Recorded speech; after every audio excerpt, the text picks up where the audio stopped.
ఆదివాసీ హక్కుల పోరాట సమితి తుడుందెబ్బ జిల్లా కమిటీ ఆధ్వర్యంలో తెలంగాణలోని భద్రాద్రి కొత్తగూడెం జిల్లా లక్ష్మీదేవిపల్లి మండల కేంద్రంలో కరపత్రాల ఆవిష్కరణ జరిగింది। ఈ కార్యక్రమంలో జిల్లా అధ్యక్షుడు సనప కోటేశ్వరరావు మాట్లాడుతూ ఈ నెల 12 నుంచి 14వ తేదీ వరకు తుడుందెబ్బ రాష్ట్ర మహాసభలను కొమరం భీం పోరాట పురిటిగడ్డ అయిన జోడెన్ ఘాట్ లో నిర్వహిస్తామని తెలిపారు। ఈ సభలను జిల్లాలోని ఆదివాసీలు, విద్యార్థి సంఘం నాయకులు, తుడుందెబ్బ నాయకులు, మహిళా నాయకులు, మేధావులు విజయవంతం చేయాలని కోరారు।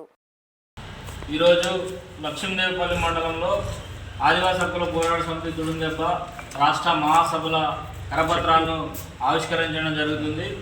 ఈ యొక్క రాష్ట్ర మహాసభలు ఏప్రిల్ 12, 13, 14న మరి ఆదివాసీ పోరాట యోధుడు కొమరం భీం అయినటువంటి ఆయన పోరాట పురిటిగడ్డలో జోడెన్ ఘాట్లో రాష్ట్ర మహాసభలు జరుగుతూ ఉన్నాయి। కాబట్టి ఈ సందర్భంగా రాష్ట్ర జిల్లా నాయకులు అందరూ కలిసి భద్రాద్రి కొత్తగూడెం జిల్లా కేంద్రంలో ఈ కరపత్రాలను రిలీజ్ చేయడం జరుగుతూ ఉంది। కాబట్టి ఆదివాసీలు మరి ఈ యొక్క సభలను, మహాసభలను జయప్రదం చేయాలని ఈ సందర్భంగా భద్రాద్రి కొత్తగూడెం జిల్లా ప్రజలకు, ఆదివాసీ సమాజానికి మరి విజ్ఞప్తి చేస్తూ ఉన్నాం।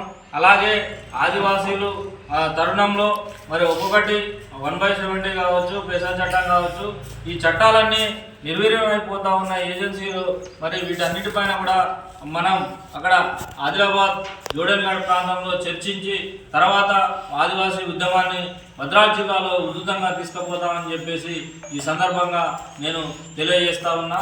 అలాగే ఈ యొక్క సమావేశానికి జిల్లా నుండి, భద్రాద్రి జిల్లా నుండి మహిళా సంఘ నాయకులు, విద్యార్థి సంఘ నాయకులు, అలాగే ఆదివాసీ తుడుందెబ్బ నాయకులు అందరూ కూడా తరలి వచ్చి ఈ యొక్క మహాసభలను విజయవంతం చేయాలని ఈ సందర్భంగా కోరుతా ఉన్నాం। జై ఆదివాసీ, జై ఆదివాసీ।